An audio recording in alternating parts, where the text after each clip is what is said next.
तो गाइस कल जो वीकेंड के वार में हुआ है वो टोटली बहुत ही ज़्यादा अनएक्सपेक्टेड था। कल सलमान सर नहीं आए थे, कल एकता कपूर जी आई वीकेंड के वार में और काफ़ी चीज़ें हुई जो मुझे बिल्कुल भी पसंद नहीं आई। और जो मुद्दे उठाने चाहिए थे एकता कपूर को वो मुद्दे उन्होंने बिल्कुल भी नहीं उठाए। अननेसेसरी मुद्दे उठाए और अननेसेसरी सबको लपेटे में लिया। किस किस को लपेटे में लिया, किस किस की क्लास ली। बट यार रजत दलाल के साथ बहुत गलत हुआ है। क्या गलत हुआ है, क्या मुद्दे उठाए, क्यों दबाने की कोशिश की जा रही है, बात करेंगे इस वीडियो में। बट आगे बढ़ने से पहले अगर आपने मेरे चैनल को गाइस सब्सक्राइब नहीं किया तो चैनल को सब्सक्राइब ज़रूर कर लीजिए। बाकी देखो सीन क्या है, बात करते हैं। यहाँ पर एकता कपूर जी आई वीकेंड के वार में। अभी संडे है, संडे को आएंगे कोई और एकता कपूर ने क्या क्या बोला है। पहली चीज़ें हम स्टार्टिंग से लेते हैं। एक अविनाश का केस है, फिर चाहत का केस है और फिर रजत दलाल का केस है। पहले हम बात करते हैं चाहत जी के लिए। देखो जब ये मुद्दे होते हैं तो यहाँ पर चाहत जी हमेशा कहती हुई आती हैं कि या एक नेशनल टेलीविज़न पर आपने एक लड़की को ये सब बोला, वो बोला, दिस इज़ नॉट फेयर। आपकी एकता कपूर जी बोलती हैं कि ये चीज़ सभी के लिए लागू होती है। एक वुमेन एम्पावरमेंट की बारे में उन्होंने बताया कि नहीं आप ऐसा नहीं कह सकते हो। एक इक्वालिटी, जेंडर इक्वालिटी होती है ना, आप वो दोनों सेम होते हैं जेंडर इक्वालिटी, आप वहाँ पर डिफरेंशिएट नहीं कर सकते हैं। That's a very good. And वहाँ पर ये भी बोला, बहुत चीप लग रहा है। देखो अगर किसी का स्टूल है, स्टूल इन द सेंस जो वॉशरूम जाते हैं ना, तो वहाँ पर स्टूल है एंड यूरिन है, तो वहाँ पर आप यहाँ पर डिफरेंशिएट नहीं कर सकते कि ये मेल का है या फीमेल का है, वो दोनों सेम है।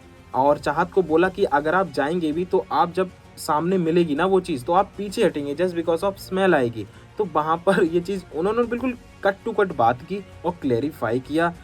अच्छी बात है। तो यहाँ जेंडर इक्वालिटी की बात हुई, वुमेन एम्पावरमेंट की बात हुई, बहुत अच्छी बात है। अब उसके बाद में रजत दलाल के ऊपर आते हैं। रजत दलाल को यार इतना ज़्यादा पिंच किया जाता है, पॉइंट किया जा रहा है, बार-बार उसको बंदे को गिराने की कोशिश की जा रही है। मेकर्स है ना, यार एकता कपूर जी क्या ही कहें, वो डायरेक्टली एक पॉइंट लेके आ गई, गाली, गाली, गाली, गाली, माँ की गाली। रजत दलाल ने उस चीज़ को क्लैरिफाई किया कि देखो मेरे गुस्से में मैं काबू नहीं होता हूँ और गुस्से में गाली ऑब्वियसली यार निकल ही जाती है। गुस्से में गाली निकली और मैंने उस चीज़ को रियलाइज़ किया और माफ़ी भी माँगी। वो भी उसने क्लैरिफाई किया in front of Ekta Kapoor. But उस चीज़ को उन्होंने डिनाई किया, नहीं तुम गाली नहीं दे सकते। अगर तुम मेरे माँ-बाप के ऊपर, मेरे बाप के ऊपर कुछ बोलते ना, मैं तुम्हें अंदर आके समझाती।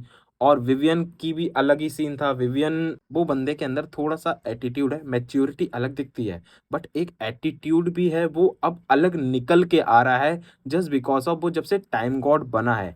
टाइम गॉड आपने देखा होगा, पहले भी आप एपिसोड एक बार देख लेना, पहले के बिहेवियर में और अभी के बिहेवियर में देयर आर ह्यूज डिफरेंस, बहुत ही ज़्यादा डिफरेंस है just because of time God. जब वो टाइम गॉड नहीं था उसका जो बिहेवियर है वो नॉर्मल था, राइट?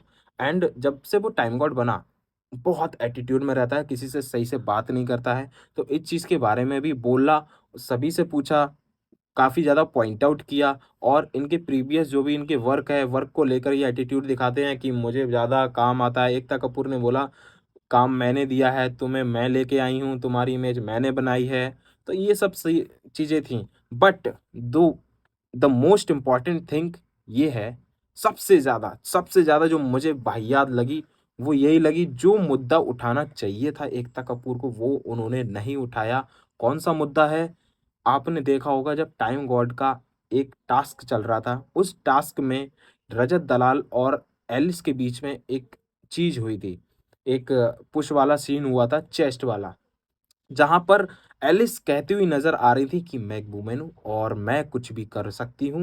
मैं इधर-उधर हाथ भी नहीं लगा सकते हैं और करेंगे भी तो मैं बोलूँगी। तो ये एक वुमेन कार्ड खेलती हुई नज़र आ रही थी बिल्कुल साफ-साफ, जहाँ पर वो चीज़ बिल्कुल गलत है और रजत दलाल की इमेज गलत शो करने में लगी पड़ी थी ये बंदी। बट यहाँ ये चीज़ एकता कपूर को क्यों नहीं दिखी? आपने एकता कपूर जी ये चीज़ क्यों नहीं बोली? ये चीज़ बोलनी चाहिए थी, ये मुद्दा उठाना चाहिए था। एलिस के बारे में आपने कुछ भी नहीं कहा कि एक लड़के के ऊपर ये सब एलिगेशंस लगा रही थी वो बंदी कि तुमने मेरे चेस्ट पर पुश किया है, यहाँ पुश किया है। अब रजत दलाल के हाथ बिल्कुल फ्री थे, उस बंदे ने कुछ भी पुश नहीं किया, जानबूझ के पुश किया है, बट वहाँ पर वो एक वुमेन कार्ड खेल रही।